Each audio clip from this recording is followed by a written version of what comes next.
Hey, welcome to Train Room Gary.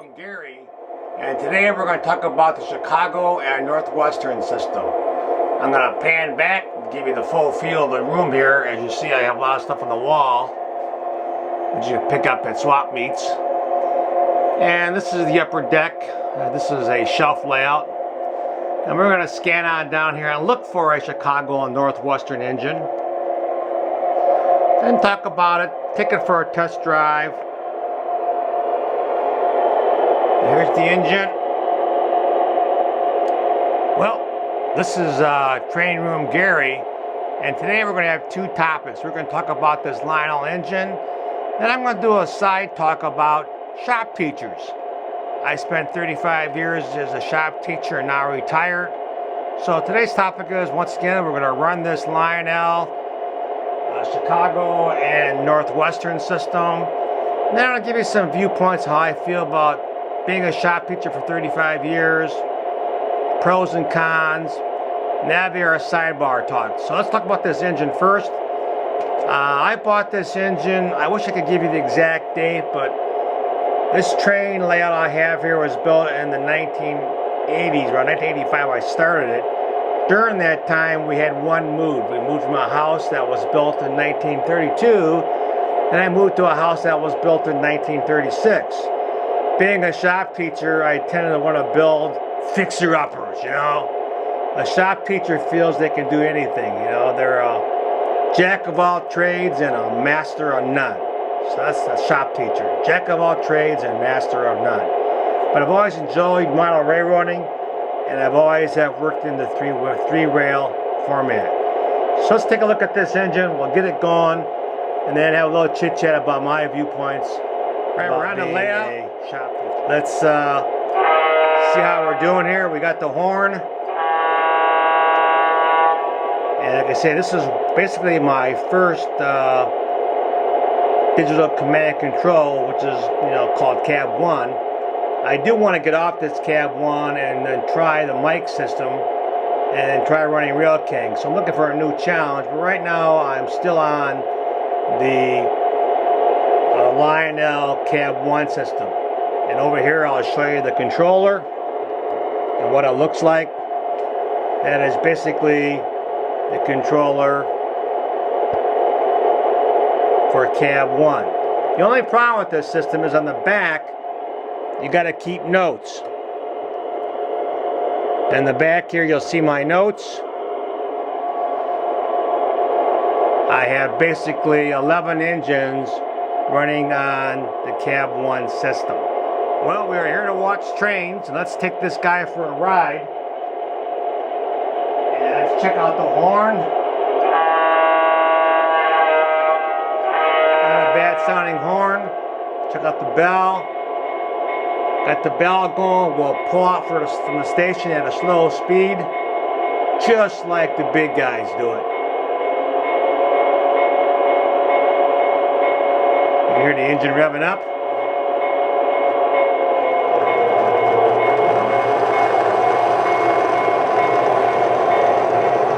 And to start here, I got Chicago and Northwestern trains, some Detroit, Toledo, Michigan, Sioux lines, car carriers, and here I got a Ann Arbor caboose, which is kind of cool. This is made by Rail King. I'm just going to sweep back over here, and you'll be able to see the Chicago and Northwestern caboose.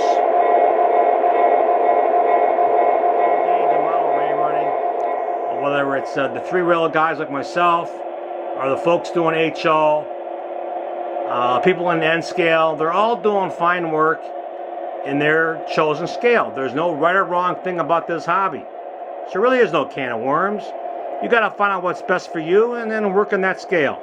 Some guys work on multiple scales. They'll have a garden railroad, and then they'll have an indoor layout, maybe two rail. In fact, when I was a kid, I started with American Flyer, and I wish I would have stuck with American Flyer, because back in the 1980s when I switched over to Lionel, there was nothing in American Flyer. I mean, it was dead. That gauge is over, but now Lionel has brought it back. It's in their catalog. I have bought a few used things on eBay, more for a static display than anything else. But you gotta pick your scale. There's no right or wrong answer for picking a scale. Do what you think is best for you, and then go for it. Think about the hobby. There is no right answer, and there is no wrong answer. That's what I found out by talking about, well, whether I should go with the mic system of controlling my trains or the Lionel system of controlling my trains. Look into it, see what you feel comfortable with. Now I'm going to give you a little sidebar talk about what I did for 35 years.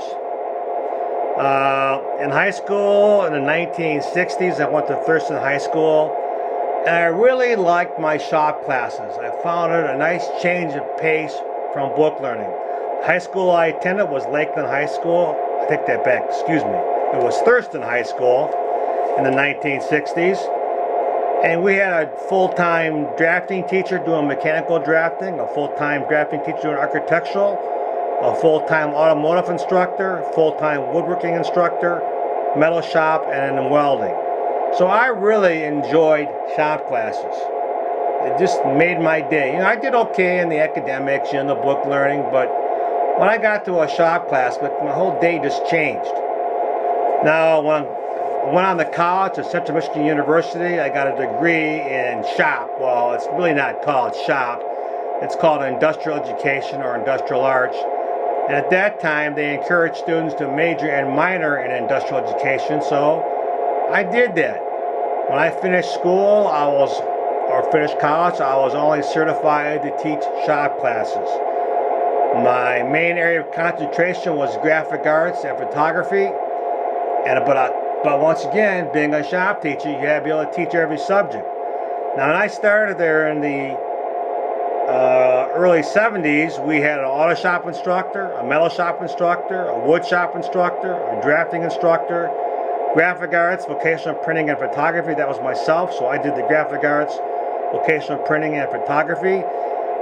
In the graphic arts area, we did screen printing, offset printing, and at that time a little bit of letterpress, but it was dying out. And then we had a teacher doing small engines. That instructor did everything. Being from Michigan, we worked on outboard motors, inboard, outboard motors. And the last class we had was called Build a House. The students would build a house in an entire year from start to finish.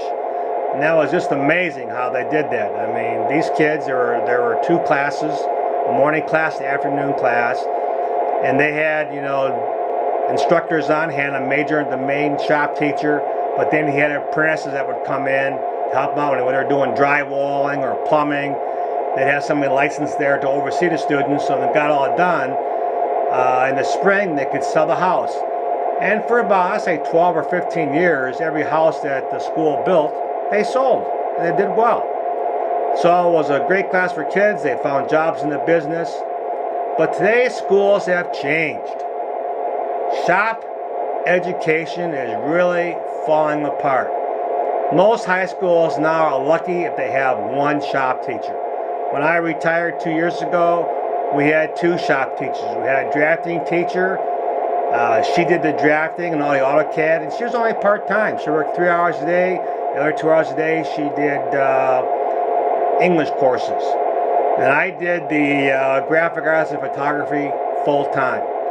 But what has happened is, I would not want to be a student in high school today. I'm going to say it again. I would not want to be a student in high school today because the politicians have got involved and they really have destroyed industrial education. They're so set on these kids passing these tests that they don't care any longer about art or music or industrial education. They just want the students to be test takers. And I'm telling you, I'll say it one more time, I'll end this little sidebar speech.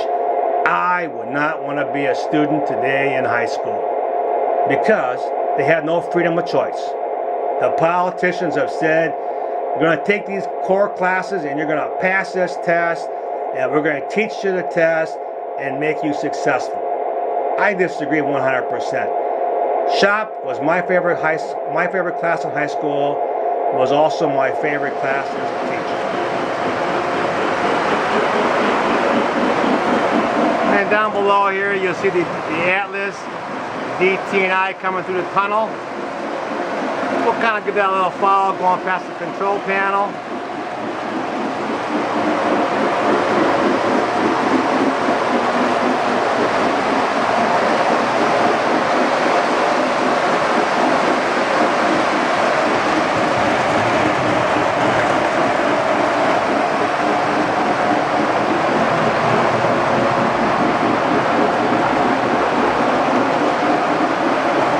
This layout is down in my basement. There's 4 main lines, 4 sidings, and I really like the shelf layout because it gives me more space. I want to set up card tables and play some euchre with the guys. I got space. So we're going to kind of wrap things up here. I think I've gone past my 5 minutes, but maybe I can edit this thing down to what they say should be the YouTube rule of keeping it under 5 minutes, but sometimes that's hard to do. I hope you understood my point. I think that the politicians have gotten involved in education. All they care about today is kids doing book learning and kids passing these tests. They have thrown away hands-on learning. The high school that I retired from now only has basically less than 1 shop teacher, and it's too bad. I would not want to be a student in school today. I want to say that one more time, then leave you guys alone.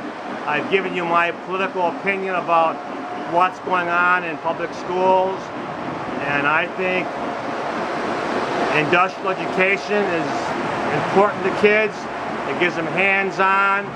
It gives them a reason to want to come to school. If they're working on their car in the auto shop, they're going to want to show up.